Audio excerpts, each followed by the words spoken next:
स्वागत है आप सभी का न्यूज़ टाइम्स में।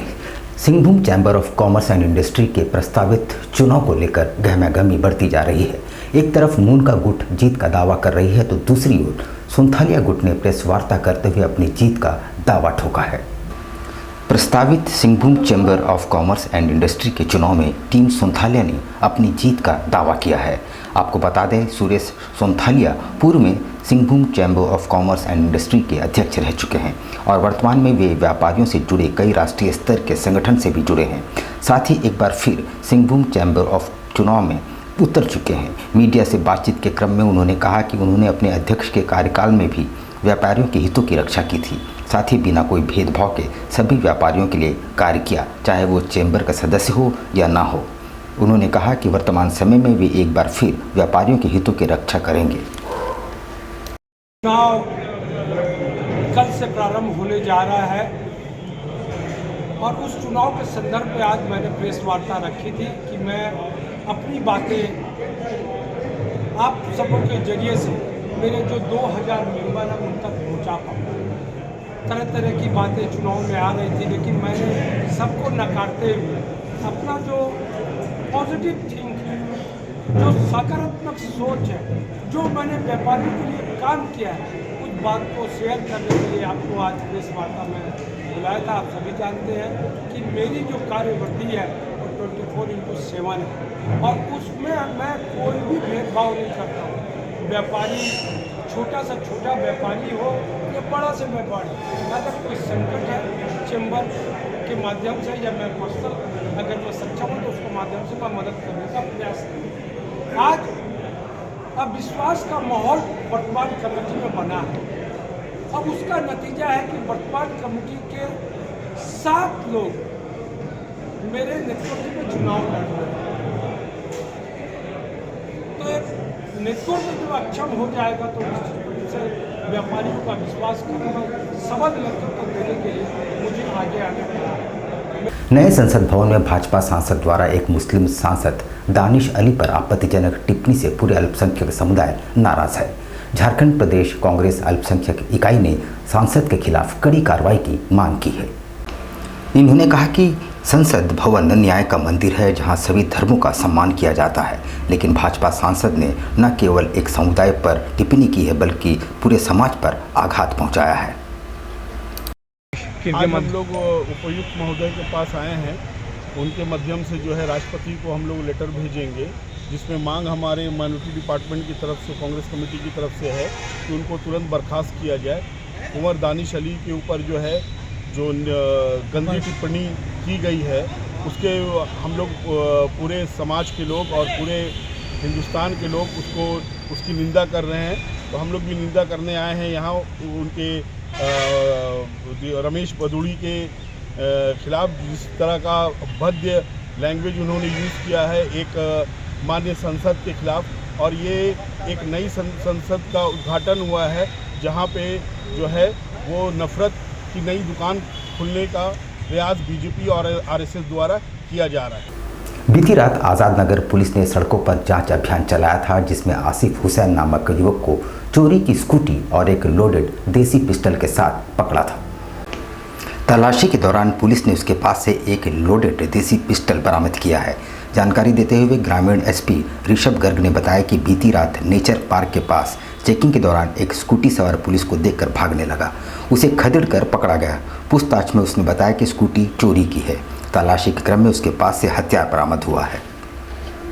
आज़ाद नगर में एक स्कूटी चोरी हुआ था 1 सितंबर को और उसका एक कांड भी दर्ज किया गया था 7823। उसके उपरांत जो है हम लोगों की टीम जो है छापेमारी भी लगी हुई थी और विभिन्न गुप्तचरों को तैनात किया गया था, जिसके माध्यम से पता लगाने की कोशिश की जा रही थी कि ये घटना किसने कारित की है।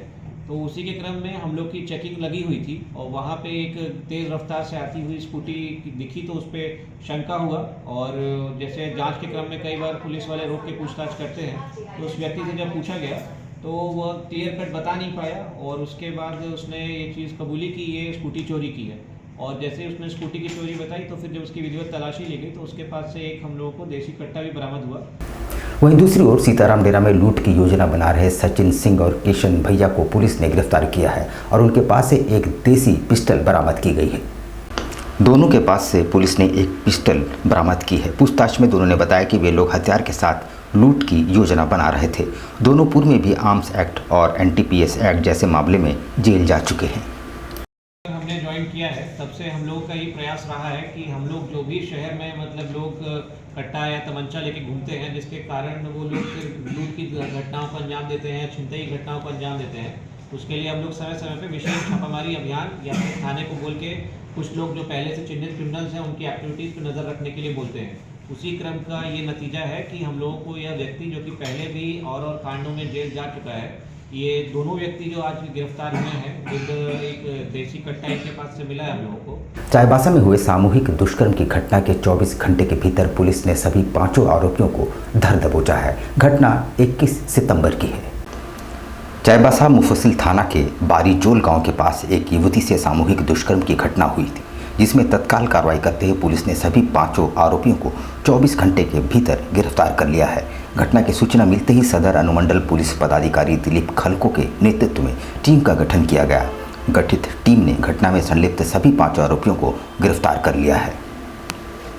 कल शाम को मुफस्सिल थाना अंतर्गत ग्राम बारीजल के पास एक सुनसान मैदान है, वहाँ पे लगभग शाम को 6 बजे थाना में ये सूचना प्राप्त हुई कि एक लड़की के साथ सामूहिक दुष्कर्म की घटना घटित हुई है।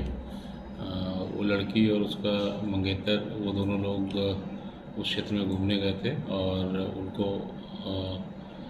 आपत्तिजनक अवस्था में देखकर स्थानीय कुछ युवकों ने उनके साथ मारपीट की और उसके बाद जो पीड़िता है उनके साथ सामूहिक दुष्कर्म की घटना घटित हुई।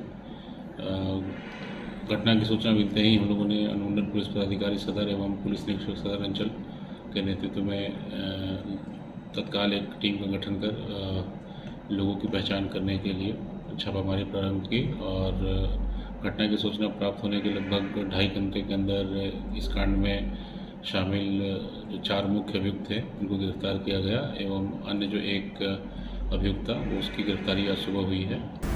करंडी में नारी चेतना विषय पर एक विचार गोष्ठी का आयोजन किया गया, जिसमें झारखंड के अलावा बंगाल और उड़ीसा के संथाली साहित्यकारों ने भी भाग लिया। कार्यक्रम में झारखंड, बंगाल और उड़ीसा से संथाली लेखक उपस्थित हुए और अपने अपने अनुभवों को साझा किया। साहित्य अकादमी कोलकाता और जमशेदपुर करंडी जाहिर थान कमेटी के संयुक्त तत्वावधान में करंडी स्थित जाहिर थान सभागार में नारी चेतना पर विचार गोष्ठी का आयोजन हुआ। संथाली साहित्य के क्षेत्र में विकास और साहित्य के क्षेत्र में महिलाओं की उपलब्धि को उजागर करते हुए युवाओं को, खासकर महिला वर्ग को किस तरह से साहित्य के साथ जोड़ना है, इस पर विशेष ध्यान केंद्रित किया गया। आज का जो आयोजन है जो साहित्य एकेडमी कोलकाता जो रीजनल ऑफिस है, जिसके हेड ऑफिस दिल्ली जो है, जो संस्कृति मंत्रालय भारत सरकार के अधीन आता है, उनके साथ जाहिर थान कमेटी मिलकर यह कार्यक्रम कर रही है। इसमें सिंपोजियम और नारी चेतना है। सिंपोजियम का जो सब्जेक्ट है वो है टेंस ऑफ फिक्शन राइटिंग, तो इस पर है, और नारी चेतना पर। रांची के मोहराबादी मैदान में आजसू पार्टी द्वारा आयोजित होने वाले महाधिवेशन में पूरे राज्य भर से हजारों की तादाद में कार्यकर्ता शामिल होंगे। इसकी तैयारियां जोर शोर से चल रही है। रांची के मोहराबादी में आजसू पार्टी की ओर से आगामी 29 सितंबर से 1 अक्टूबर तक 3 दिवसीय महाधिवेशन आयोजित होगा। इस महाधिवेशन में अंतिम दिन हजारों की संख्या में आजसू कार्यकर्ता उपस्थित होने की संभावना है। चांडिल प्रखंड के चिल्गू स्थित आजसू के प्रधान कार्यालय में बैठक की गई, जिसमें महाधिवेशन की सफलता हेतु रणनीति तैयार की गई। हमारा आजसू पार्टी का महाधिवेशन 29, 30 और 1 अक्टूबर को होने जा रहा है। कि हमारे केंद्र अध्यक्ष का जो आदेश है, हमारे इस जिला से 1148 रेवेन्यू विलेज है और सरेकला नगर परिषद में 11 वार्ड है, आदिपुर नगर निगम में 35 वार्ड है और 21 सबका कपाली। तो प्रत्येक रेवेन्यू विलेज से वार्ड से कम 5 हमारा आजसू पार्टी का जो विलेज को नेतृत्व देता है वो कार्यकर्ता हमारा उस दिन वहाँ पहुँचेंगे। उनको कैसे हम लोग ले जाएंगे ताकि हमारा पार्टी का जो विचारधारा है गांव के अंतिम व्यक्ति तक कैसे पहुँचेगा, ये लक्ष्य हमारे केंद्रीय अध्यक्ष जी का जो लक्ष्य है उनका मतलब हमारे पार्टी का जो हमारा विशेषताएं हैं उसको गांव का अंतिम व्यक्ति तक हम लोग कैसे पहुंचाएंगे। यूएफसी फैमिली के द्वारा लगातार 5वें वर्ष गोलमुरी मैदान में 2 दिवसीय नॉकआउट फुटबॉल प्रतियोगिता का आयोजन किया गया है, जिसका आज उद्घाटन किया गया। इस टूर्नामेंट का उद्घाटन झारखंड अल्पसंख्यक आयोग के अध्यक्ष हिदायतुल्लाह खान ने किया। मौके पर आयोजकों ने उन्हें शॉल उड़ाकर सम्मानित किया। वहीं मुख्य अतिथि ने तमाम खिलाड़ियों से हाथ मिलाकर उनका उत्साह बढ़ाया। साथ ही गुब्बारे छोड़कर फुटबॉल को किक मारकर शुरुआत की। 2 दिवसीय इस टूर्नामेंट में कुल 32 टीमें शामिल हो रही हैं, जो झारखंड राज्य के अलावा दूसरे राज्यों से भी हैं।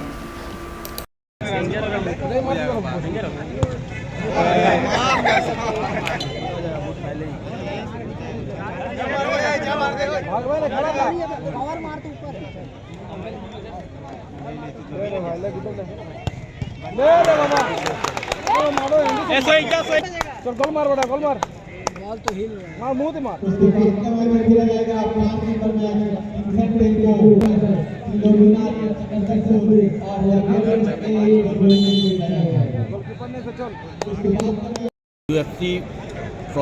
यूएफसी फैमिली की तरफ से 5th यूएफसी ट्रॉफी 2023 ऑर्गेनाइज किया गया है।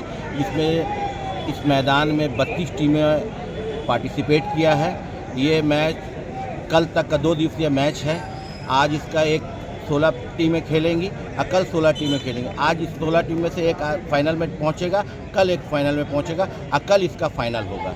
यहाँ पर हम लेंगे एक छोटा सा ब्रेक, लेकिन अब कहीं जाइएगा नहीं, क्योंकि ब्रेक के बाद खबरों का दौर जारी रहेगा। तो आप बने रहिए हमारे साथ और देखते रहिए news times.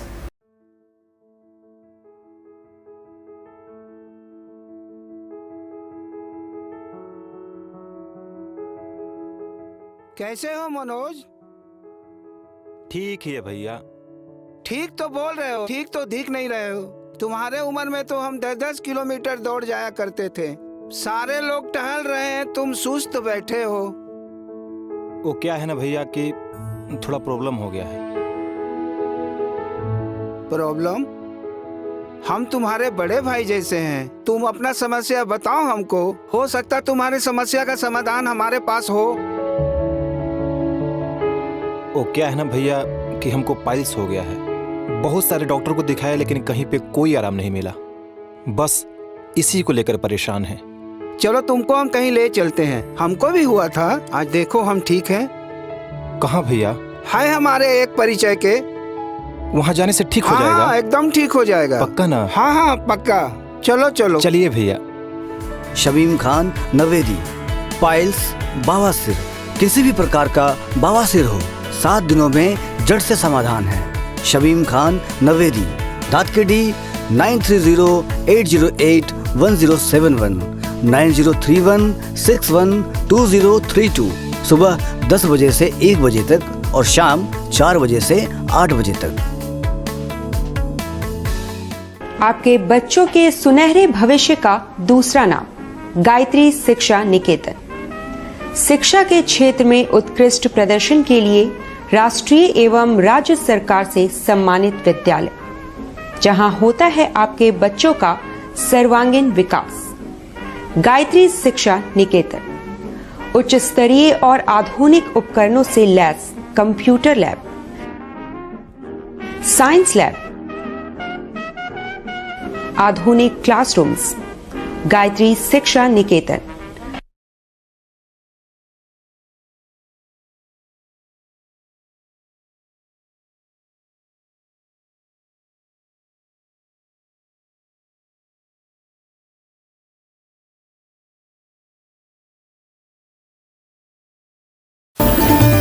Indian Bakery, specialist in cakes and confectionery items.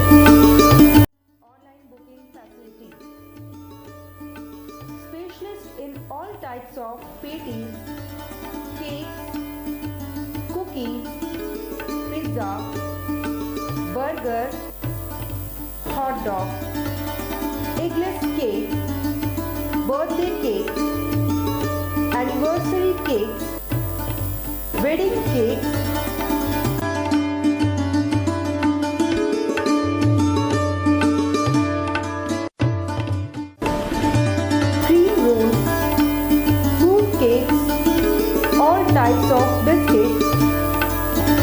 anniversary cakes and school order specials.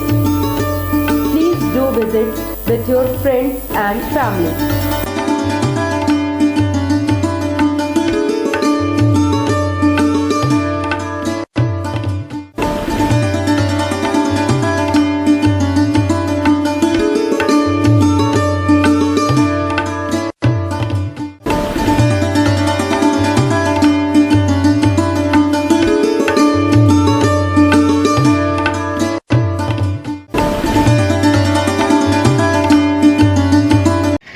दिसंबर का किस तरह केक का डिमांड रहता है?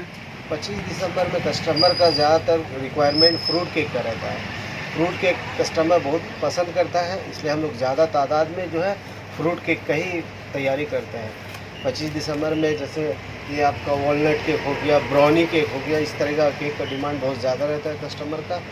और हम लोग चाहते हैं कि कस्टमर को अच्छा टेस्ट और क्वालिटी मिले, और हम लोग जितना हो सके अच्छा तैयारी करते हैं कि कस्टमर को अच्छा से अच्छा चीज़ दे सके, ताकि कस्टमर खाए और उसको पसंद आए और वो दोबारा इंडियन बेकरी न्यूरानी की तरफ में आए। हम लोग जो है देखिए तरह तरह का फ्रूट केक का आइटम तैयार किए हैं, ताकि कस्टमर यहाँ से कोई भी वापस नहीं लौटे। हम लोग जितना कोशिश करते हैं कि अच्छा से अच्छा सामान प्रोवाइड कर सके कस्टमर को, ताकि कस्टमर जो है वो खुशी खुशी मतलब ले खाए और फिर दोबारा इंडियन बेकरी में आए।